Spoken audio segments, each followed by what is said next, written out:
he can give that to the younger players to go out. He will at some point be a factor in the tournament, no doubt.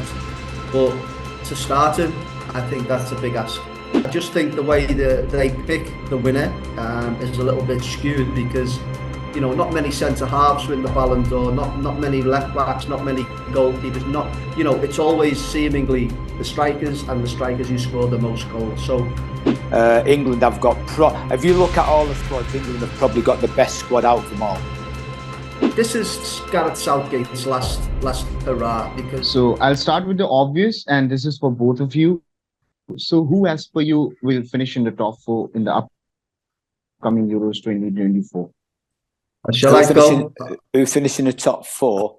Yeah, sure. Well, I've just turned around and I'll go for obviously. I think Germany will be up there with the players they've got. England will be in there. I do think Croatia will creep in there because they've got that fighting power about them. And obviously France, you can't not put France in there. So for me, it'd be, you know, obviously Germany, England, France, and Croatia. I think that'll be my top 4. Okay, and what about Mark? Yeah, I'm obviously going to go with England, of course. So it'll be England, France. I like the chances of Germany. I think they've got a good chance at home. And then it was between maybe Spain or Italy, and I've chosen Italy because I think they're very dogged in the way they play, and they managed to circumnavigate themselves through to these championships and getting to the semis and the finals. Okay, but so apart from these top 4, do you guys have any dark horses? Like, even we can go one by one on this. Any dark horse in the tournament? Well, listen, you've got a couple, haven't you? We talk about Spain, but I just don't think Spain have got that out and out striker, that forward. They've got 1 or 2 injuries and all. Obviously, Belgium are up there. We've seen Belgium in recent years. They've flattered to deceive. They could be up there. You know, Lukaku's still there. De Bruyne is still there. Trossard is doing well for Arsenal. Doku, you know, Openda, Witsel, you know, so they could be there and thereabouts. It's really hard to say. Then you've got the Netherlands, haven't you? Nobody's really talked about the Netherlands. They've gone under the radar. They've got wonderful players and all seem to do well. But it's an hard one, isn't it? So I think the teams are so tight. But a dark horse for me, I'll go for Portugal. And I'm saying Portugal, but if you look at the players that are in Portugal, people will be saying I'm a raving loony. But I think maybe Portugal could be the dark horses there. And what about you, Mark? Do you have any dark horses? Yeah, absolutely. I think Germany. I think they have the quality. Not necessarily the best players in the world, but collectively as a group who've done well this season in terms of their own domestic leagues. You know, if you look at Leverkusen, obviously Bayern Munich haven't done that well, but you know, they've got players with quality. They've got Toni Kroos, just won the Champions League. Can he go out on a high? They're at home, so they're going to have thousands and hundreds of thousands of supporters, you know, watching them and cheering them on. And, you know, don't ever underestimate that thing as well, which is the 12th man with the support behind you. So for me, I think it's Germany. Okay. And as you both mentioned about Spain, and like Mark also mentioned Italy somewhere, like if we talk about the top 4. So when we shift our focus to Group B, I feel it appears like the group of death with Spain, Croatia, and Italy all clubbed in it. So who, as per you, should be the other 2 teams that you think have the chances of progressing to the next stage? From Group B? Yeah. Well, I mean, it's 2 out of 3, really, isn't it? Albania don't have a chance in this, but I think it's going to be Spain and Italy. I just think the way Italy are in competitions, the gritty, they manage to eke out results. So and Spain, I know Terry said they don't have an out-and-out world-class striker, and they don't, but they have quality in and around that final third, if you like. And I just look at Croatia, and they've got a lot of experience rather than say older players, but they've got the experience in there. And I just think this might be one tournament too far for them. So it'd be Italy and Spain for me. And if I ask the same to Terry, so what would you say? Any two teams like that you feel should progress to the next round, based like it's the group of that I feel. Uh, I mean, Mark's hit the nail on the head. I look at Spain; they've got Morata in there, who's done well for Atletico Madrid. He scored his ratio of goals. Young Gavi's injured, obviously. Olmo in there. Rodri's had a fantastic season for obviously Manchester City. But I'm looking at Spain and I'm thinking, can they or can't they? Croatia, they're dogged, aren't they? They know how to get. They know how to get out of a group. You know, they know how to. You know, get that experience in there. They know how to slow games down. I'd love to say Italy. I do believe it's Croatia's going to be there, but it's out of Italy and Spain. And you know, I will go for Italy. I think Croatia and Italy may just do it. Okay. But it's a real tricky one for me. Obviously, yeah, I think Croatia and Italy may just creep in there. Okay. And so this one's for Mark, since he mentioned England like in the top four, and he said, of course, why not? So if we look at England, although I believe the squad is yet to be announced, but we can see it's jam-packed with stars. So can the three lions finally end the international trophy drought? Well, you'd like to think so, wouldn't you? He has provided a provisional squad of 33 players, and you know, a lot is going to depend on certain players being fit enough to be able to get in there. I hope he doesn't go with the same old, you know, experience. He's got a lot of young players in there who have done really well for their teams. In Anthony Gordon, Eze, you know, you've got players in there that are really exciting. And I hope they're going to be part of the squad going forward. The 26, I think it is, they have. But this is Gareth Southgate's last hurrah, because you know he's been the nearly man in 2 or 3 different competitions now, and he's got everything at his disposal. So there can't be any excuses. I want England to be going out there playing attractive football, beating teams by scoring lots of goals, not scoring goals and then, you know, shutting shop and taking strikers off and bringing defensive midfielders or defenders in. I want him to go out there, and I'm sure there's going to be a pundit with us, Baichung Budia, who said the same thing about Southgate in the last tournament. Why doesn't he let the players have their head and go and play the way they want to play freely? And as I say, if you look at the top end of England's team, we've got Harry Kane, who's the goal scorer, but you've got endless amounts of Phil Foden, Bellingham, Saka, you know, Anthony Gordon, Eze. You've got loads of different players that can go out there and excite, and I hope that's the case. And I hope he goes out on a high, because if he wins the Euros, I think he should retire as well, Southgate, and let somebody else take the reins, and he'll go into domestic football. So yeah, he's England for me. He's got everything at his disposal. If it doesn't happen, then I think it's time for Southgate to go on to pastures new.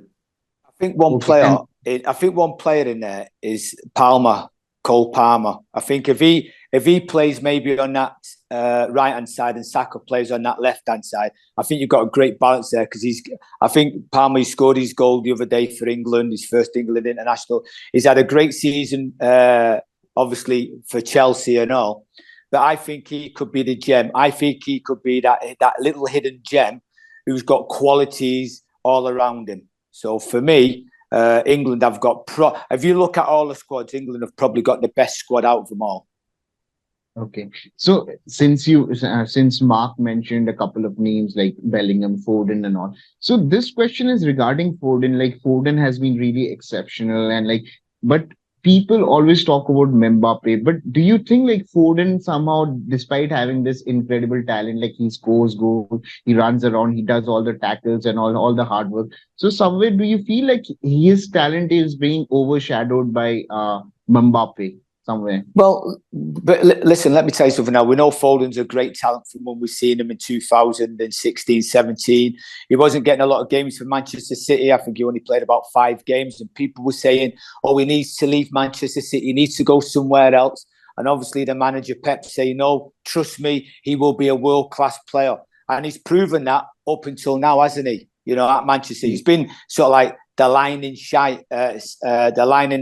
shining light for Manchester City, and I think that's been absolutely brilliant for him. He scored his ratio of goals, his assists up there. So for me, if it depends where Gareth Southgate's going to play him. Is he going to play him as a number 10, play him on that left-hand side of midfield? Is he going to play him as a winger? I think he's better off playing in that number 10 role where he's picking them little holes up, he's running at players, he's getting into the box and he's scoring his goals. That's where I think he's key. But like Mark says, it's up to Southgate to get these players in the right areas to be exciting and let them shine, let them blossom, let them have that creativity, take the shackles off them. And if I think if he doesn't do that, I don't think England will win it. So, like I believe, like you also picked Germany when I asked you like about top four, and even Mark did. I don't remember actually. But so when we are talking about Germany, we cannot forget one player and legendary. I would like to call him Tony Cruz. So Tony Cruz has just won the UCL, and now Euro 2024 will be his last dance. So do you see him as like one of the Ballon d'Or contenders? And this is for both of you. I think the way the Ballon d'Or is done, and I don't believe it's the right way. They go for goals and who scores the most goals. If you look at the likes of Messi and Ronaldo, have obviously won it so many times, and it shouldn't be about that. It should be about the impact that that player has had on his team, on European football, or world football, whatever it is. And yes, I mean, if they're going to go down the emotional route, then like they did with Messi, let's give it to Cruz, because he's the most decorated footballer ever to play for Real Madrid. Now, if you look at the list of players that have played for Real Madrid, for him to be the most decorated player in Real Madrid's history is absolutely phenomenal. His standards that he keeps even at 34 to go out and win the Champions League and still be relevant in that team with the quality that they do possess. Yes, absolutely. I think he should be one of the candidates for the Ballon d'Or. But I just think the way they pick the winner is a little bit skewed, because not many centre halves win the Ballon d'Or, not many left backs, not many goalkeepers, it's always seemingly the strikers and the strikers who score the most goals. So I would definitely put him in the mix, of course, because and what he's done something, Tony Cruz, that nobody really does. He's gone out right at the top. He's only 34. He hasn't gone to the Middle East. He hasn't gone to America. He's gone out at the very, very pinnacle, winning the Champions League and maybe winning the Euros. I mean, you couldn't have it any better than that, could you? And I want Terry's views on the same. Like, if he feels like Tony Cruz is a Ballon d'Or contender, top contender. Well, why not? I mean, Mark's just hit the nail on the head with everything, hasn't he? I remember Van Dijk was up for it when he had that great season with Liverpool, and he never won it. And it was always between Ronaldo and Messi, wasn't it? And Lewandowski was up there to win it, and he never won it. And again, it was between Messi and Ronaldo. I think obviously somebody like Tony Cruz, with what he's done at Real Madrid, obviously he's coming back to his country now. He's going to be playing for Germany, obviously. For me, he should be up there. He should be in the mix, like Mark says. He should be up there. And his name should be mentioned because, I think he's won 35, 36 trophies at, Real Madrid. He's been there with Germany, thereabouts. Yes, Germany hasn't been great in the last few tournaments. He's won a World Cup already in 2014.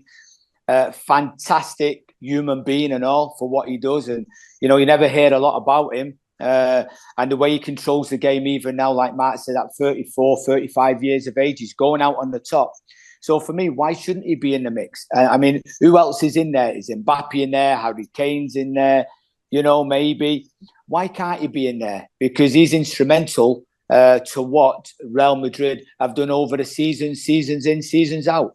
Again, La Liga won, Champions League won, missed out last year just by a thread, so it tells me he's a special player, and yeah, he should be mentioned along with the greats of winners of the Ballon d'Or.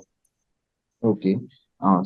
So this will be my final question. So like we saw in the World Cup, like we are talking about Cristiano Ronaldo here. So he didn't feature in most of the matches, like in the starting 11.